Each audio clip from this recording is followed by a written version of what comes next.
ওই হ্যাঁ 1.5 বছর হয়ে গেছে। কিসের? প্রতিদিন তোমার এখান থেকে ভার্সিটিতে নিয়ে যাই, আবার এনে ড্রপ করি। হ্যাঁ তো আমি কি রাইড শেয়ার করি? না তাইলে তেলের টাকা তুমি দাও। না কেন লাগবে দিব? মারবো একটা। আচ্ছা, তোমার কি আমার ইফোর্টস গুলো চোখে পড়ে না নাকি? তুমি কি বাই এনি চান্স আমাকে প্রপোজ করতেছো? I guess yes. দম নাই, এভাবে কেউ প্রপোজ করে?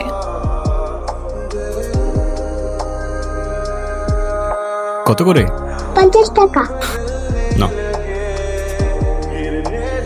দেখো, প্রপোজ করায় না তো আমার এক্সপিরিয়েন্স আছে, আর না বলতে পারি কবিদের মতো শের বা শায়েরি, কিন্তু এটুক বলতে পারি যে সারা জীবন আগলায় রাখতে পারবো, আর এফোর্টসে কোনো কমতি থাকবে না, আই সোয়ার। কসম কাটা ভালো না। কাঠগোলাপ আমার পছন্দ, তাই নিচ্ছি। আর তোমার ব্যাপারটা আমি ভেবে দেখবো। By. I'll take that as a yes.